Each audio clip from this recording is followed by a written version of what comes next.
Alhamdulillahirabbil alamin.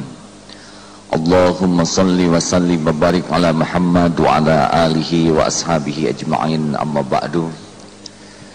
Kajian kita kali ini, kita akan berprestasi kalau hati selalu resah. Rumah indah tidak jadi jaminan. Bahkan tidak jarang mobil bagus, rumah bagus penambah stres. Ya, katanya orang yang paling tenang di masjid adalah yang pakai sendal jepit kiri dua-duanya. Dan yang paling stres itu adalah yang sendalnya sendal bagus, mahal, dan belum lunas. Ya. Oleh karena itu, di negeri ini paling mahal ketenangan. Di Singapura mahal tenang. Dalam 7T pesanan yang harus dibahas hari ini, kita harus tahu bahwa tenang itu tidak akan didapat oleh dunia berikut isinya. Tenang itu cuma satu jalannya. Ala bidzikrillah tatmainnul qulub. Camkan, hati ini hanya akan tenang dan tentram kalau kita ingat, yakin kepada Allah. Dengan kata lain, punya kedudukan, punya harta, pangkat jabatan, apa saja boleh, tapi hati nggak bisa dibeli oleh dunia. Alhamdulillah, dengan keadaan saya tabligh keliling kemana-mana begini Pak, saya ketemu dengan orang yang sangat kaya sekalipun, tetap saja ceritanya tuh cerita derita. Lalu bagaimana supaya hati tenang? Hati ini gelisah kenapa? Kenapa di kantor gelisah? Kenapa di Indonesia gelisah? Penyebab pertama hati tidak tenang itu disebut hubbud dunia, atau terlampau cinta sama dunia ini. Harta, gelar, pangkat, jabatan, kedudukan, pujian, penghargaan. Makin kita senang sekali sama yang namanya dunia, maka semakin resah dan gelisah. Jadi kalau bapak-bapak dan ibu-ibu terlampau senang nih sama yang namanya dunia, I just want to say my friend, selamat menderita. No way man, tidak ada jalan. Seperti apa pecinta dunia? Ya itu, yang pikirannya mikirin yang nggak ada aja. Baru juga beli tas, lihat teman punya tas baru, bagus, tasnya, sayang saya pakai beli yang ini, gitu. Padahal belum lunas, dongkol, menderita. Punya mobil, teman punya mobil, tuh Pak, coba mobilnya seperti mobil dia, nyebelin mobil kita, terus saja mikirin yang nggak ada. Punya rumah, tuh Pak, rumah teman kita, padahal dia seangkatan dengan Papa, rumahnya segede gitu. Rumah kita jadi mengkerut, terus saja mikirin yang nggak ada. Ibu punya hidung nggak begitu mancung, yang dilihat hidung bintang film, pas bercermin hidung atau kutil gitu, jadi serasa kutil. Makanya mohon maaf bagi orang yang capek mikirin yang tidak ada, hidupnya sengsara. Bukan tidak boleh punya keinginan, tapi jangan diperbudak oleh keinginan. Ingin wajar, tapi dihinakan oleh keinginan tidak wajar. Ciri kedua yang akan gelisah di kantor kita, yaitu orang yang sibuk sekali urusan duniawi, tapi nggak pernah ingat Allah. Iyalan salat, baru juga duhur udah asar lagi, cepet banget waktunya. Padahal enggak juga duhur itu nggak dilakukan. Sibuk urusan, mau kemana bos? Mati lah. Sehebat apapun mati, demi Allah mati. Saya suka heran itu ya, orang yang nggak mau sholat, wah pontang panting bisnis. Mau kemana bos? Mati lah. Nggak dibawa pontang panting juga ya, paling kain kafan, betul tidak? Heran, sibuk duniawi, rapat bablas waktu sholat. Ditanya, Mas, kapan pergi haji? Wah, bagaimana dong kalau saya pergi ke Mekah, nanti perusahaan siapa yang ngurus? Mas mati juga ada yang ngurus ya, betul tidak? Memangnya kita ini siapa? Kita mati mah ada gilirannya nanti. Sedekah juga kalau orang yang pecinta dunia, pilih-pilih. Dia ngeluarin 10.000, ternyata 10.000-nya bagus, masukin lagi. Cari 10.000 yang udah jelek. Luar biasa. Pecinta dunia tuh berat terhadap amal. Dan ciri yang ketiga pecinta dunia, takut hidupnya tuh. Serba takut. Seperti orang nyender ke kursi, apa yang ditakuti? Kalau ini kursi terus saya nyender, apa yang ditakuti? Takut kursinya diambil, kan begitu. Takut musim mutasi, pusing, lari ke dukun ini, lari ke dukun itu. Padahal saingannya sama dukunnya. Jadi harus bagaimana supaya hidup tenang? Kalau udah nggak tenang, nggak ada yang beres. Kerja juga nggak tenang tuh nggak bagus. Kalau tidak tenang ngambil keputusan, rugi. Apa yang ada tidak dinikmati. Resep pertama, resep supaya tenang, rumusnya sudah dengar, yaitu rumus tukang parkir. Masih ingat ini? Lihat tukang parkir, walaupun banyak mobil tidak pernah sombong. Walaupun mobilnya ganti-ganti tidak takabur, diambil sampai habis nggak sakit hati. Cool, tenang. Kenapa? Sebab tukang parkir tidak merasa memiliki, hanya merasa tertitipi. Itu rahasianya. Lillahi ma fis samawati wa ma fil ard. Semua yang di langit dan di bumi adalah milik Allah. Manusia tuh cuma nebeng. Makanya saya mah suka heran lihat yang jreng padahal mati itu. Makanya nggak usah pakai sombong lah ya. Jangan kita ngomong orang lain sombong padahal kita paling petantang petenteng. Tidak pernah orang itu tenang dengan kesombongan. Orang sombong itu kan merasa paling hebat, selalu merendahkan orang. Dalam rapat semua jadi salah, dikoreksi enggak mau, jreng-jreng, mual. Nabi Muhammad itu kedudukannya paling tinggi, tapi sikapnya rendah hati. Ingin tenang, ingin bahagia, wa ma tawadu'a ahadun lillah illa rafa'ahu. Jangan sombong. Bagaimana? Jangan merendahkan siapapun, hati jadi tenang. Makin sering merendahkan orang, makin petantang petenteng, tidak akan pernah tenang. Percayalah Bu, Pak, tidak akan mulia dengan petantang petenteng. Mulia itu hanya dengan tawadu, rendah hati.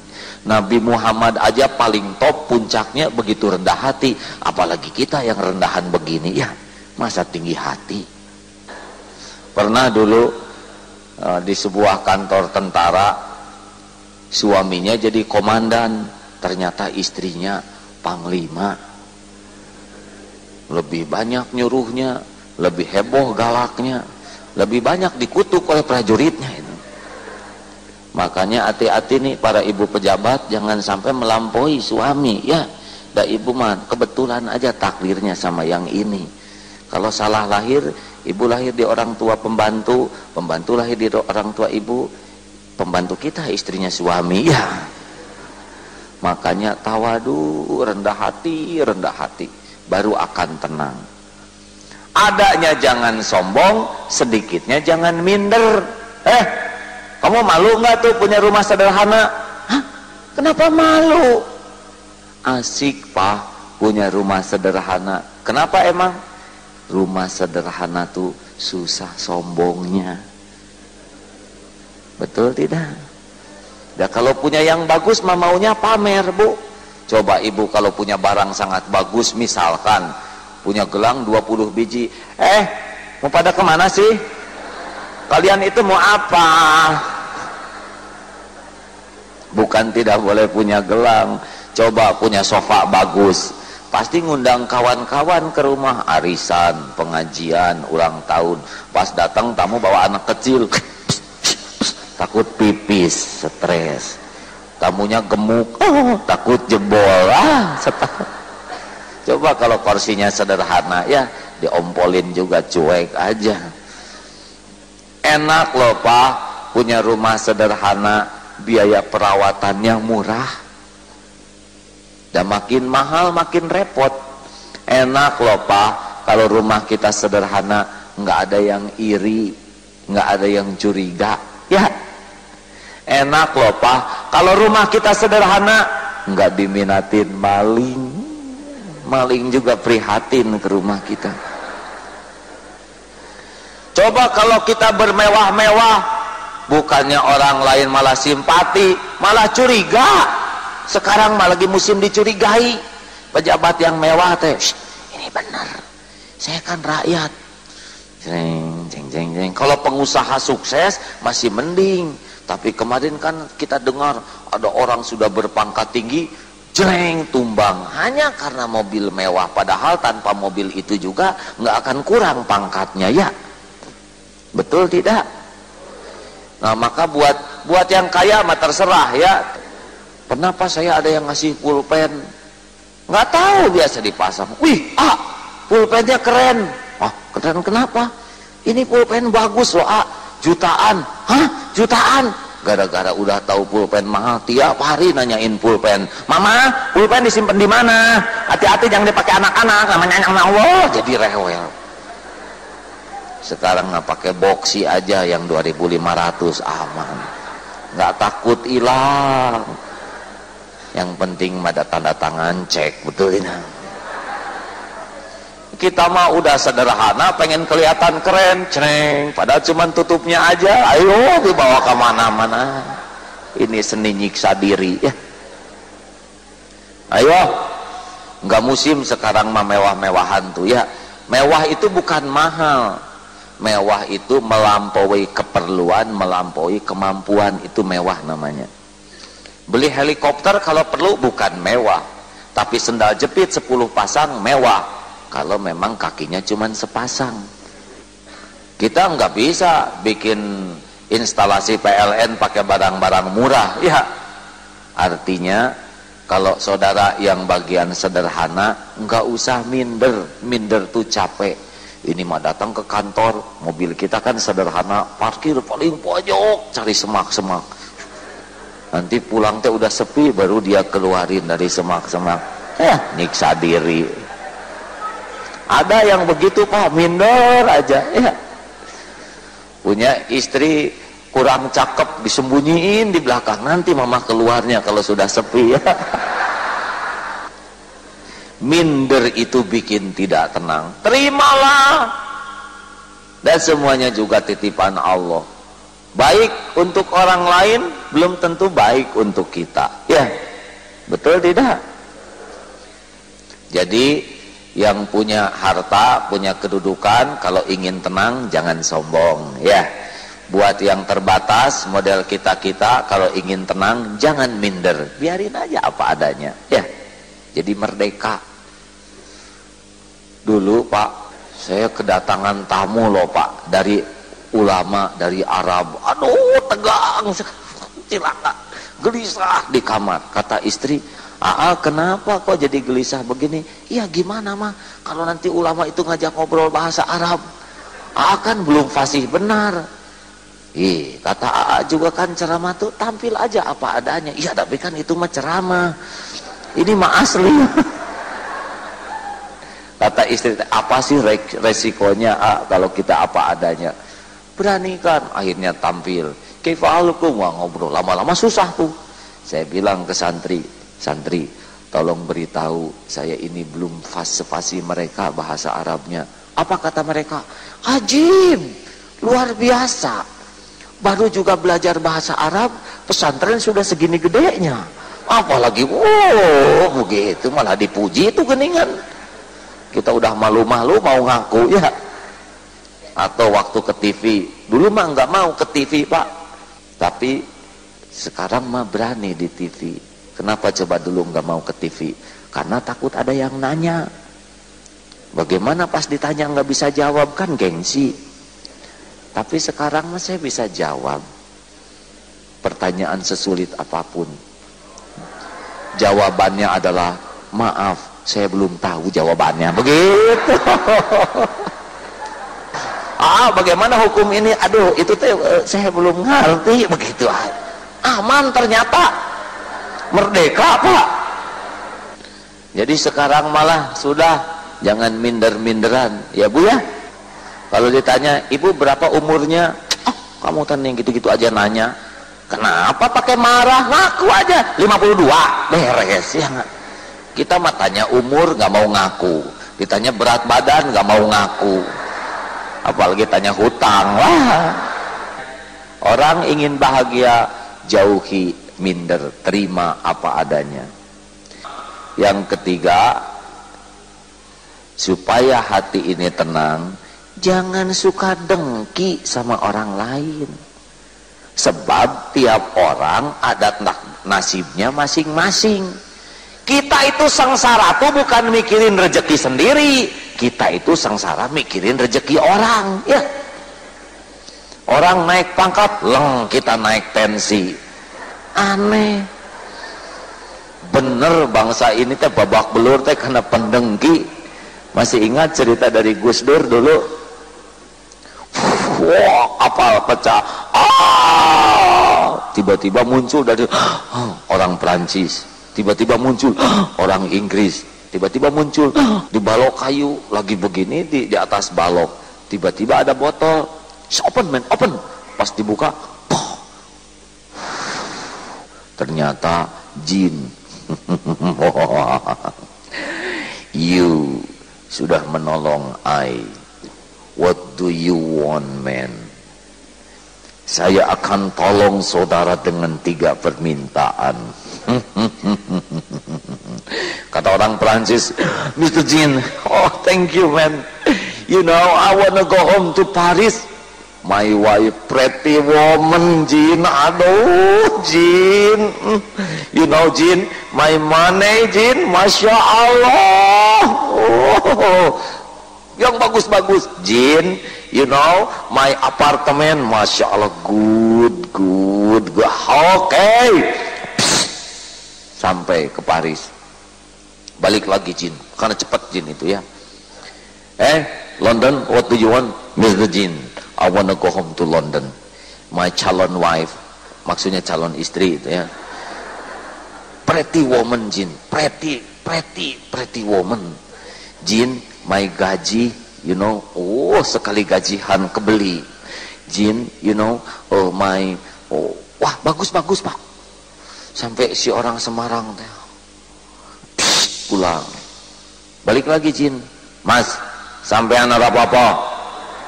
Waduh Jin, tunggu dulu, mikir dulu. Aduh, kalau pengen opo ya, pengen inget rumah kontrakan habis, inget kerjaan, gaji pas-pasan, bahkan terancam PHK lagi. Ingat istri boro-boro dirindukan, tukang ngancam kayak gitu. Gini Jin, tadi si gue nih seneng di sini banyak temen. Nah sekarang jadi sepi begini.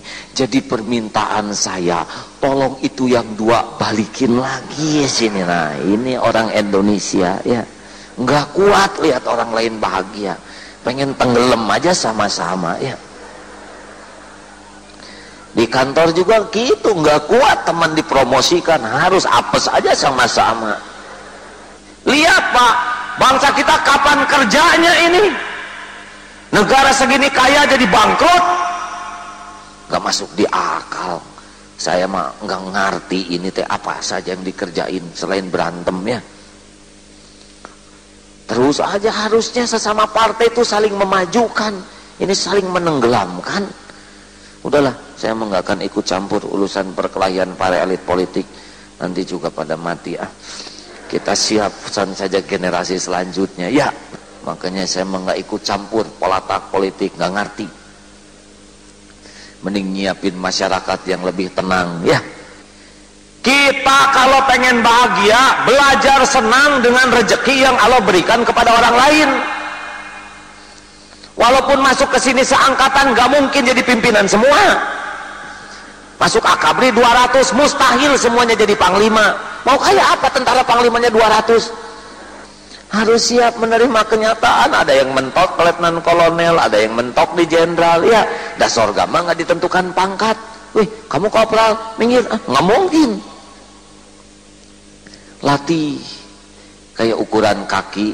Kita nomor 36, teman nomor 42. Belajar senang melihat teman kakinya besar, ya. Jangan iri, wah kaki kamu asik, sepatu kamu gede, sok aja pakai oleh bapak sepatu nomor 42, dan nggak cocok. Diketawain orang lain karena pakai lap di belakangnya. Kayak nonton sepak bola, itu harusnya gol kemana aja senang kita ini, ya. Jadi nggak pernah stres nonton sepak bola. Saya mah nggak stres nonton sepak bola, teh gembira aja dari awal sampai akhir. Gol kesini, alhamdulillah, tiba-tiba gol kesini, bagus, ayo. Kata orang 3-2, kata saya mah 5-0 itu teh hadir. Ayo, ibu harus belajar bahagia lihat teman kantor maju. Bahkan ibu harus belajar bahagia kalau misalkan suami kelihatan lincah, ya. Cereng, ceng, cereng, cereng.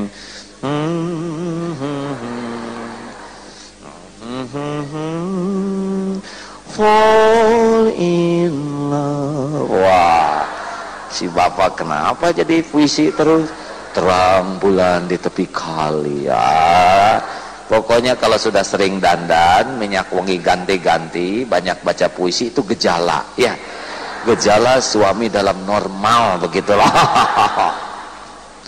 Daripada papa selampat selumput di belakang jadi dosa. Kenapa? Terus terang saja, kan papa paling senang dengan wanita, sedang wanita itu adalah kaum saya. Saya tuh senang lihat wanita lain ikut maju.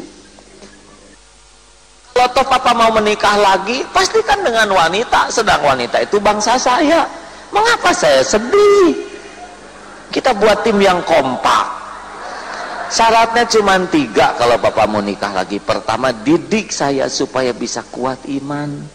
Yang kedua, sing adil. Dan yang ketiga, langkahi dulu mayatku. Ayo, belajar senang, dongkol, dengki, sok aja, tapi udah nggak akan robah takdir Allah dengan kedengkian kita, ya. Bapak sebel teman bapak dipromosikan, selamat menderita. Makin kita sebel, makin menderita. Lihat wajah dia, sebel banget kok macam lu jauh. Tiba-tiba mau ke kantor, masuk ke dalam lift, ada dia, tak usah ya, lebih baik naik tangga aja. Kepaksa lantai 6 dia naik tangga. Pas mau ke WC, tok tok tok, siapa nih? Saya. Dia, tak usah ya, bekas dia. Amit-amit, kepaksa dia beli pampers begitu.